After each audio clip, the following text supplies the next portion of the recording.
Join us at the Pahrump Nugget Hotel and Casino with the #1 gaming experience and entertainment. The Pahrump Nugget has the #1 dining experience at Stockman Steakhouse, Golden Harvest Cafe, and the Gold Miners Buffet. Come get your game on at the Pahrump Nugget Hotel and Casino.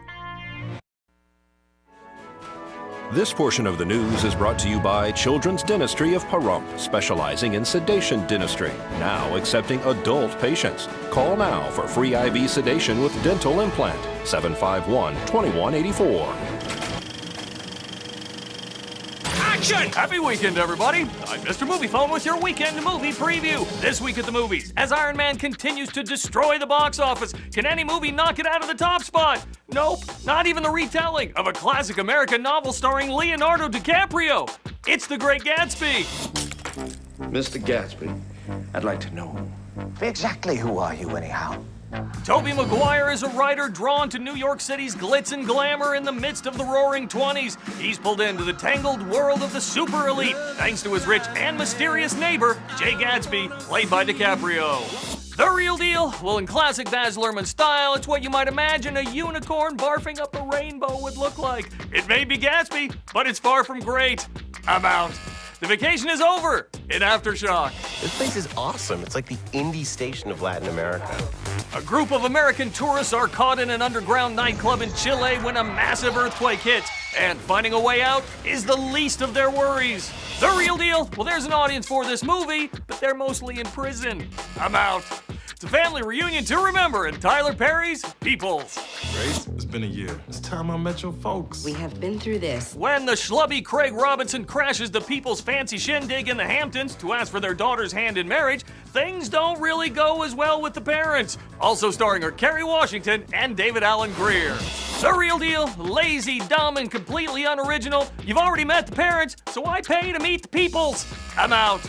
All right, remember, free showtimes, your tickets, my 6-second review, so much more. Go to moviephone.com or tweet me right at 6-second reviews. So have a great weekend, everybody, and I'll see you at the movies. That's a wrap. A new Census Bureau report shows a higher percentage of African Americans than Caucasians voted in the presidential election for the first time in history last year during the matchup between President Barack Obama and GOP nominee Mitt Romney. The report released Wednesday found that more than 66% of eligible African Americans voted in the presidential contest. Only 64.1% of Caucasians turned out to the vote. This marks the first time since 1968 that African Americans turned out at a higher rate than Caucasians. Now, here's your news across Nevada with Deanna O'Donnell. Senate Majority Leader Harry Reid says he wants legislation that would strip military officers of the ability to overturn convictions for sexual assault. In a letter to the leaders of the Armed Services Committee, the Nevada Democrat says he wants the measure in a sweeping defense policy bill that Congress has passed every year for decades. He said it would ensure justice for victims of assault and prevent attacks in the future. The Pentagon estimated in a report released Tuesday that up to 26,000 military members were sexually assaulted last year, but fewer than 3,400 reported the incident. Lawmakers have been outraged after an Air Force officer overturned the conviction in a sexual assault case.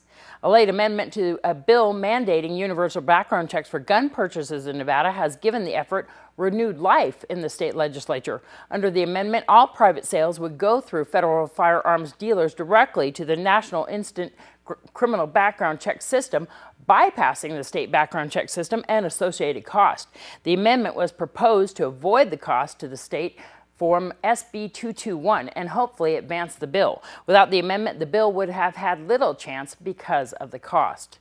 New government data shows Nevada has the second highest suicide rate in the country among people aged 35 to 64, although the rise in the rate was much slower than it was nationally. The 319 suicides among middle-aged people in Nevada in 2010 marked a nearly 12% increase from a decade earlier, but that's less than the 28% rate increase nationwide and marked the fourth slowest rise among states. The uptick came during a period that included the recession and the mortgage crisis. Nevada's rate of 29 suicides per 100,000 residents aged 35 to 64 is only behind Wyoming. Nevada reported 197 middle-aged adult suicides in 1999 when it had the highest rate in the country for that group. Nevada lawmakers want to close a loophole in state law that allows teachers to pursue otherwise illegal sexual relationships with some students by either the student or the employee transferring schools. The Senate Judiciary Committee discussed AB 377 on Thursday. The Assembly already approved the measure. Currently under law, teachers are not allowed to have sexual relationships with students under 18 at the same school. The age of consent in Nevada is 16. In some reported cases, the sexual relationships would start, then either the student or the teacher would switch schools and continue the previously illegal relationship. This bill prohibits those relationships between school employees and any students younger than 18 that meet through the employee's school duties. I'm Deanna O'Donnell. That's your news across Nevada. Well, a job fair will be held tomorrow at the Nye Community Coalition on the corner of West and Wilson Streets. We're actually starting a monthly job fair. So this Friday, May 10th, from 9 to noon at the Nye Communities Coalition campus, which is 1020 East Wilson, or the former Mance Elementary School, kind of behind Walmart. We're doing a monthly job fair. So over the last couple months, we've been part of events that have been really successful. A lot of job seekers, a lot of employers, people have been hired. So there's a need from both the employer side and the job seeker side. And we're going to bring the two together, and our first monthly event is this Friday, May 10th, 9 to noon. We have workshops and a resource room that can help a prospective employee, a job seeker, if somebody needs help bringing a resume up to speed, if they haven't updated it in a while, or if they've never developed one at all. And then we also have a resource room, which is really a computer lab. A lot of employers now are requiring online applications.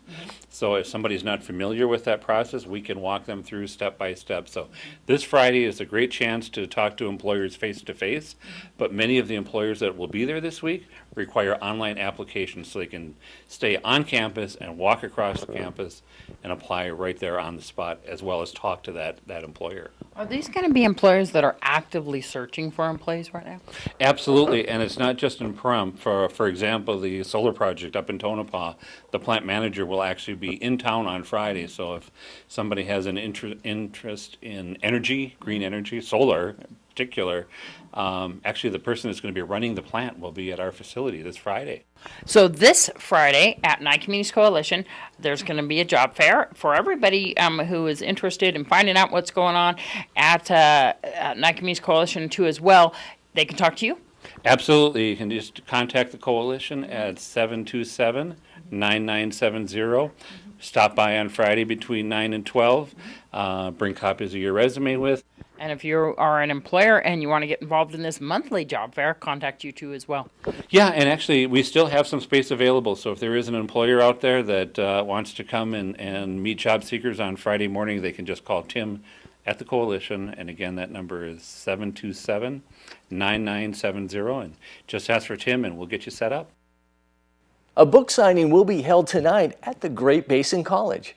I have a release party at Great Basin College in room 113, I believe, and I'll be doing a reading, I'll be doing a book signing. We are going to have, I think I'm going to do a couple of giveaways too, so we'll be playing that by ear. What's the name of your book? The name of my book is Relics, and it is an urban fantasy. It's about when magic comes back to planet Earth as seen through the eyes of these two detectives in San Francisco who are husband and wife, but they're a little different from the norm because they have gifts of their own. He can find anything or anyone that is lost, and she sees the dead and speaks to the dead, and their clients are all supernatural. They don't have live clients very often. It's all supernatural, so they deal primarily with the dead or whatever other supernatural beings are out there that might need their help. So it's been getting really good reception, hasn't it? It has amazed me at how high the ratings have been. You always, when a book comes out, you are like biting your nails to see how it's going to be received. But so far it's mostly 5 stars with a couple of 4 stars sprinkled in there so far. So when's the date and time of the event again? The event is Thursday, May 9th at 6 p.m. over at Great Basin College. Please come by. We'd love to see you. All right, folks, we'll keep it here because we're going to have more news for you right after this break.